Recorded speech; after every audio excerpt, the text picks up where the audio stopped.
Daf Nun Vav Amud Beis will begin at Daf Nun Vav Amud Aleph, 3 lines from the bottom at the end of the line.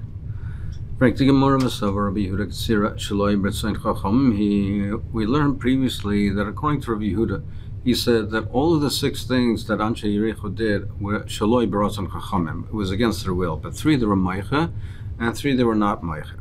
But everything was Shaloi B'Ratzon Chachamim. So therefore, in the list that it mentions that one of the items were that the harvesting before the Eimer and the gathering it up, that was placed in one of the items that were the Shaloi B'Ratzon Chachamim. They weren't Meicha, but it was Shaloi B'Ratzon Chachamim. You mean to say that even Katsira before the Eimer, before the Makr of the Eimer, is Shaloi B'Ratzon Chachamim? Now, Minat Torah, harvesting, if it's not for the purpose of the Minchas Eimer, is an Issur D'Oraisa. But, as we learned, that's only where we're harvesting some produce that could be brought for the Minchas Eimer. The Minchas Eimer is Reishis Katsirche. So something that could be brought for the Eimer, it's also to harvest it, Shaloi, for the Tzorach HaEimer.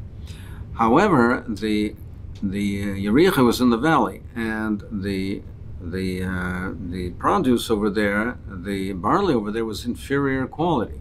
So that was not brought for the Minchas Eimer.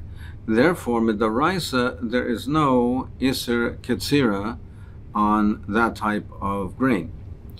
Now the question is, should there be an Isser D'Rabbanan or not? Because you might think that there should be an Isser D'Rabbanan, because if he harvests it, he might come to eat it.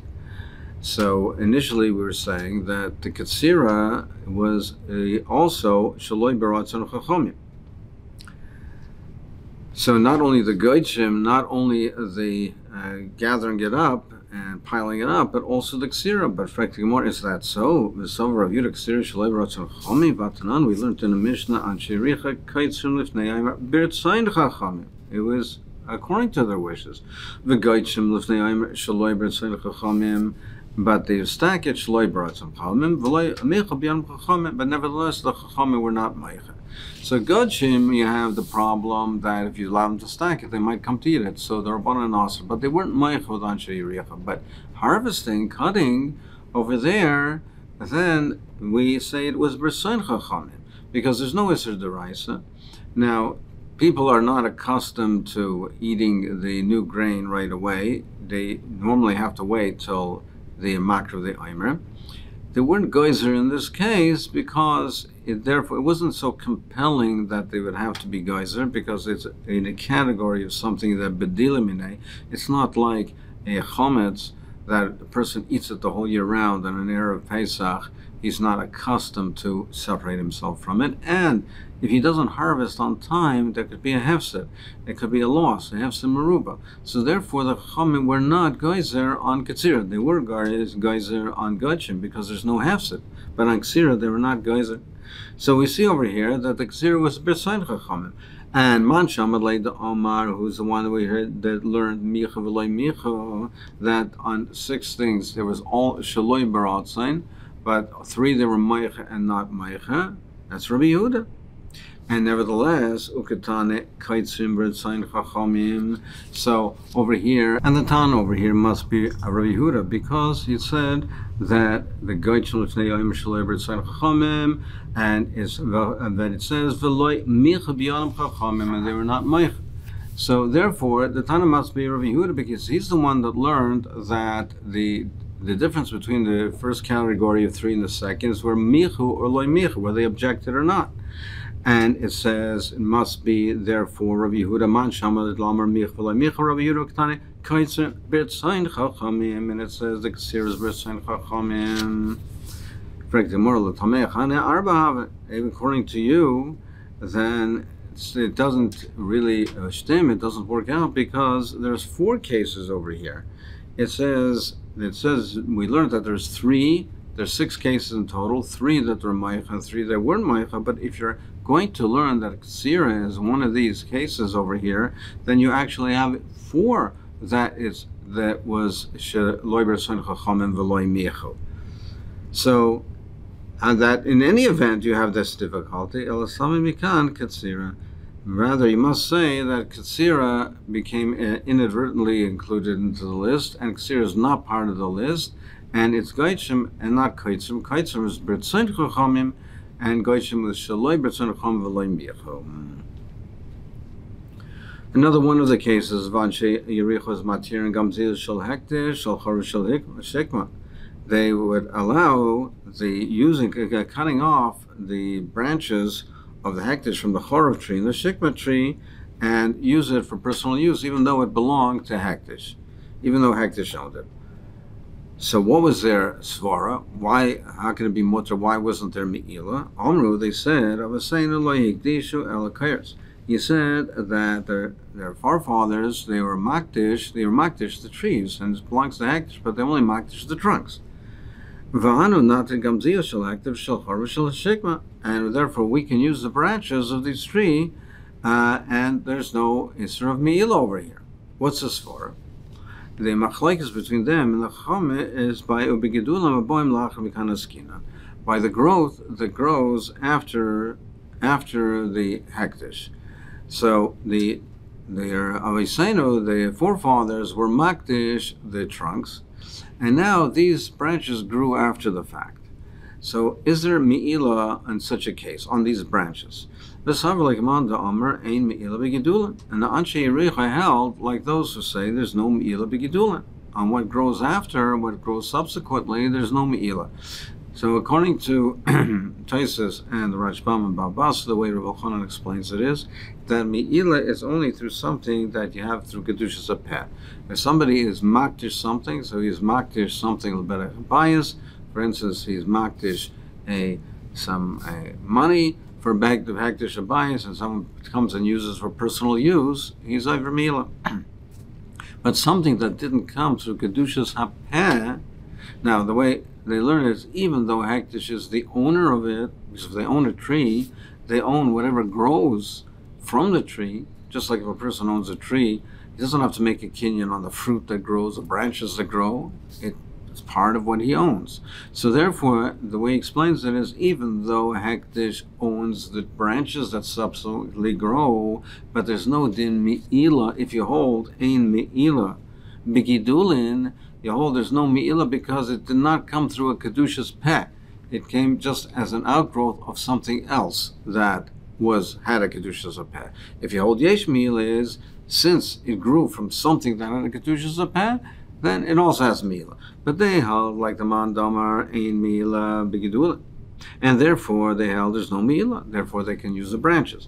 V'Rabbanan Sarva, they held nehid the me'ila, like even though there's no deraisa the me'ila, there's no isra deraisa isra me'ika, but there's an isra derabbanan. So that's why it was shaloi b'rotzim chachamim. Parts in pratza is another thing that they used to do is they used to make openings in the fences of the gardens and the orchards, so the poor people could eat the fruit that fell on Shabbos and on Yom Tov. The machlokes between Anshe Yericha and the Chachamim as regarding the dates that fell on Shabbos and are on the upper branches of the tree. They're on the higher part of the tree. Why is that? The Rabbanan Savi Grazin Hashem Yalav Yitlish. Now, if it fell, it's resting on the branches. Machbeis is like a broom. On the upper part of the tree, you have the overlapping branches, so it's now resting on them. Now, on that part of the tree, there are also the fruit that's growing from the tree, that's attached to the tree. So now, if you allow the fruit, them to take the fruit from that part of the tree, then they would hold the Rabbanan Savar Gazin Shem Yalav Yitlish. We're afraid, since they're this fruit that's attached to the tree, they're going to the tree that's right there, they'll come to and pick it. They'll pick the ones that are growing, which is in the Deraisa. But they said, we're not geyser. Aval bishel bein hakipin, but if it's on the lower part, the lower branches of the tree, where there aren't fruit that's growing from the tree, dirakol mutter. Everyone would hold that it's mutter because there's no gzer shama yalav yitlosh, because there's no fruit growing from the tree over there. So that's how he explained the machlekes. Now, according to this, if we learn this way, and the way the Rashi says, we'd have to say that they argued, argued on what we learned on the Mishnah Be'ah, that there's a gzera a pears and nashim, that just like a bea nolda b'yontav is also, then fruit that fell from a tree on Shabbos is also because you might come to pick it, or because of a mashkim shezovu. But Taisus does not learn that way. Taisus learns that there certainly would be that is involved. What we're talking about is that it fell from the tree not on Shabbos or Yom Tov, it fell before Shabbos or Yom Tov. So therefore you don't have, it's not included in the Gzera of Be'er Shenolda. He says it fell beforehand. However, now the fruit is on the ground. But when Shabbos came in, so if when Shabbos came in, it was resting on the upper part of the tree when Shabbos came in, then even though right now it's on the ground, the Rabbanan held that still would be geyser, because when Shabbos came in, it was resting in the upper part of the tree. A person might come, therefore, Yalavi Yitlish. And Anshiricha held that not. But if it was on the lower part of the tree when Shabbos came in, then they would agree, the Chum would agree that we're not geyser. How can they take it and eat it? It's muksa. The fruit is muksa because they can't take it on the Shabbos. Now, the way Rashi is learning, if they were attached to the tree on Shabbos, they were muksa. When Shabbos came in, you can't pick it. You can't pick it because it would be tailish, and therefore it's so it's muksa. According to Taisus, is that if it was resting on the upper part of the tree, you can't. It's muksa. You can't climb the tree. There's a gzera in climbing the tree on Shabbos. It's muksa. So again, it's katsoi l'kulayoma.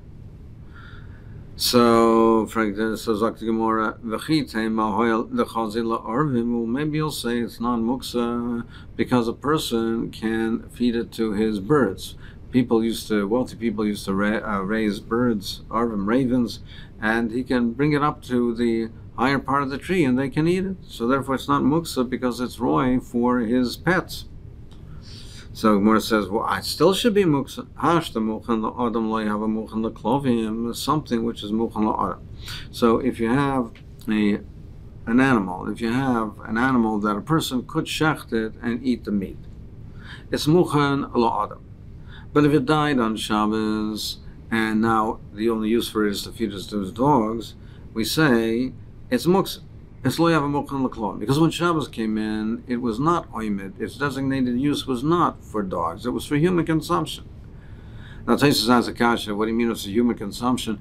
But he's not even for human consumption. He can't shecht it. It says an isur shchita. But what it means is, according to the Ri, is not it's royal autumn now, but it has its purpose is for autumn, meaning you can use it another time later. After Shabbos, it can be shechted for an autumn, meaning so it's therefore designated for human consumption. If it dies on Shabbos, we say that it's muksa. It's not roy for dogs, even though now its only purpose is to feed it to the dogs, but that was not designated for that use when Shabbos came in. So, if the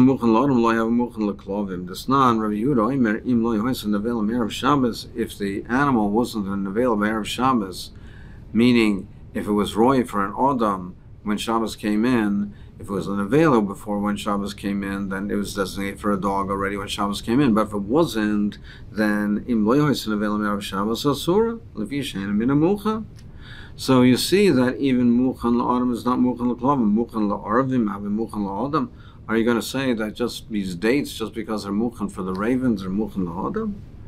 More says, Amr Lei says yes, Muchan la'adam lo have a Muchan la'klavim. Something that's Muchan la'adam is not considered roy for l'klavim, because the Chol Midi, the Chazalinish, Lemax Lemedate, anything that a person could possibly use, he could possibly get benefited from it, he's not going to be makatzed and say that, push it away from his use.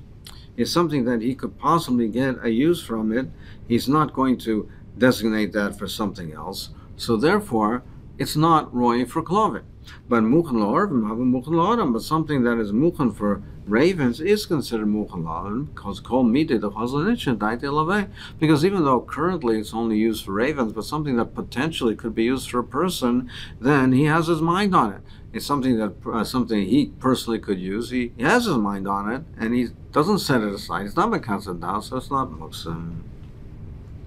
He also Rav and Amar Rishim ben Lakish. He says no.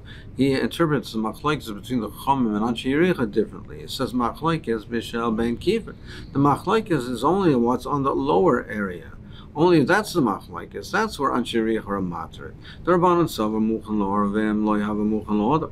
The Rabbanan say that muchan la'orvim is not considered muchan la'odam, so it's considered muksa. V'Anshe Yericha Sava muchan la'orvim hava muchan la'odam. But they say, and Shiricha says it is muchan la'adam, so it's not muksa. Aval b'shel machbedas, but on the upper levels, on the higher part of the tree, divra kol also. But over there, where you have a different consideration, aside from the muksa consideration, you have the consideration that he might come and pick the fruit. Over there, divra kol also, gazrinu shemi yalav yitlash. Even Anshe Yericha would be geyser over there. They'd say it's also because he might pick the fruit, and picking the fruit is a deraisa. The next category is v'naisin peya leyerek. Anshe Yericha would leave peya for Yerakis, and they would leave it to the poor people to gather it. But the Chachamim said they disapproved of it because the poor people would gather it, thinking that it is really peya deraisa. Now, peya deraisa, since it's hefker, is not chayiv in maises. You don't have to take maises from it. So they'll think that this is peya deraisa and it's potter maiser, and they'll be eating tevel. Don't they hold what we learned in the Mishnah? We have a rule that's mentioned by peya. What are the things that are chayiv in peya? Kol shu, anything that is a food that people eat. It's for human consumption. V'nishmar, and it's protected. So it's protected. It's not a hefker at the time that you're harvesting it. V'gidulim in aretz, and it grows from the ground. It's nourished from the ground. And it's gathered at the same time, at one time. It's at one time for gather. Machnisa l'kiyam, and you put it into storage, meaning it doesn't rot. It's something that you can store. Chayiv b'peya. If it meets all these criteria, it's chayiv b'peya. So we now explained it. Kol shu oichel, anything that is a food, prat l'sficha yisotis v'koitz, that excludes the sfichim. The aftergrowth, sfichim are not what you plant, but when it grows from the seeds that fall from a plant, it falls off and it grows on its own. So if you have the sfichim of safflower and woad, those things are, the sfichim of these are not edible. They're not normally for human consumption. V'nishmar is something that is protected, prat lehefker, which excludes something which is hefker at the time of harvest. The gidulim in oretz, it's nourished from the ground, prat l'kamein of petrius, which excludes truffles and mushrooms, because they don't have roots in the ground and they're yonik from the avir. V'likitos and kach is prat l'tainim, it's gathered at one time, which exclude figs. Now Taisus explains that, Taisus and Shabbos explains that most fruit are excluded. It mentions the figs because this is an example of something in an extreme, which is gathered at many intervals, that it ripens at many intervals and it's gathered at different intervals. But most cases of fruit are like that. Now it has to be something that you put into storage. It doesn't rot and you can store it, which excludes vegetables. So you see that Yerakos are not chayiv in peya. So what was the svara of the Anshe Yericha?